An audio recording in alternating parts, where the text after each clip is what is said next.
Um novo levantamento realizado pelo IPEC aponta rejeição recorde à candidatura do presidente Lula para 2026. Vamos acompanhar na reportagem da Janaína Camelo. Pesquisa divulgada neste sábado pelo IPEC mostra que 62% dos eleitores são contrários à reeleição do presidente Lula. No último levantamento, divulgado em novembro do ano passado, o índice era de 57%. A maior rejeição ao quarto mandato de Lula está entre os que recebem mais de 5 salários mínimos, com 70% dos entrevistados. Da cor branca, 65%, e evangélicos, 75%. Aos que responderam que Lula não deve se candidatar em 2026, a pesquisa perguntou por qual motivo. De forma espontânea, 36% responderam que Lula não está fazendo um bom trabalho. Para 20%, a razão é porque Lula seria corrupto e desonesto. 17% disseram que o motivo é a idade avançada do presidente. 11% responderam que Lula já teve a sua chance, pois já está em seu terceiro mandato. 9% disseram que não confiam ou não simpatizam com Lula. 7% defendem que deve haver renovação no cargo de presidente, com novas figuras ocupando a presidência. 5% acham que Lula não é um bom presidente. Outros 5% apontam o aumento de impostos e alta de preços. 3% responderam que Lula prometeu na campanha não se candidatar novamente. 2% citaram a alta da inflação. Outros 2% disseram que Lula não cumpre o que promete. 1% disse que Lula não trabalha pelos pobres e cita cortes em benefícios sociais. Outro 1% disse que é contra a reeleição de modo geral e outro 1% disse que não gosta das propostas e atitudes de Lula ou da forma como ele governa. 32% dos que responderam que Lula não deveria se candidatar em 2026 votaram no presidente na última eleição. Ou seja, 1 a cada 3 dos seus próprios eleitores são contra uma reeleição do petista. A pesquisa IPEC foi realizada entre os dias 6 e 10 de fevereiro e ouviu 2.000 entrevistados em 131 municípios.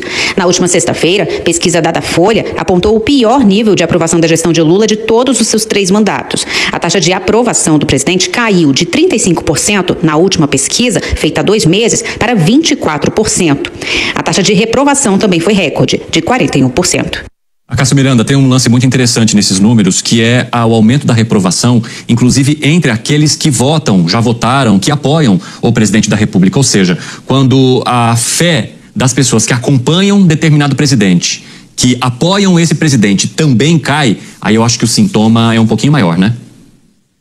São 2 os aspectos que a gente precisa olhar nisso, Evandro. Primeiro, o presidente Lula, em 2022, venceu as eleições, mas com muitos votos de oposição ao Bolsonaro. Não necessariamente eram eleitores entusiasmados com a candidatura do Lula, mas eram eleitores que tinham medo de uma eventual reeleição do Bolsonaro. E já há indicativos que esses eleitores abandonaram Lula sem grande probabilidade de pularem mais uma vez no seu barco. Em segundo lugar, há algo que nós já comentamos aqui em outras oportunidades. O eleitorado histórico do PT, as classes E, D e parcela da classe C, eles já não têm mais aquele viés, óbvio que são trabalhadores, mas as expectativas em termos de direito, em termos de economia, já são outras. Tanto que nas eleições municipais foram divulgados dados dizendo que os jovens destas faixas sociais pretendem empreender e não tem mais aquela preocupação com a carteira assinada. Então o discurso do Lula já não condiz com o discurso ou com as vontades do seu eleitorado. Não à toa é sintomático na pesquisa também que aqueles que historicamente o apoiavam não apoiam mais. E há um último fator que é a dificuldade em tratar com o eleitorado evangélico. Hoje, as comunidades, elas têm muito peso do eleitorado evangélico. E o Lula não consegue dialogar com esse eleitorado e tem muita dificuldade, inclusive, em dialogar com os líderes desta base eleitoral. E tem aspectos interessantes nessas 2 pesquisas que mostramos na sequência, né? Que a gente estava comentando aqui, Cássio, que uma fala sobre a reprovação do governo. Então, não é só a figura do presidente da República, mas as pessoas não estão conseguindo se encontrar no governo que ele montou, na equipe que ele traz com ele nesse terceiro mandato. Já a segunda pesquisa coloca uma reprovação em relação à figura do Lula numa próxima ou possível candidatura. Ou seja, tanto o governo como o bloco, como a figura de Lula, tem olhares de desconfiança de parcela da população.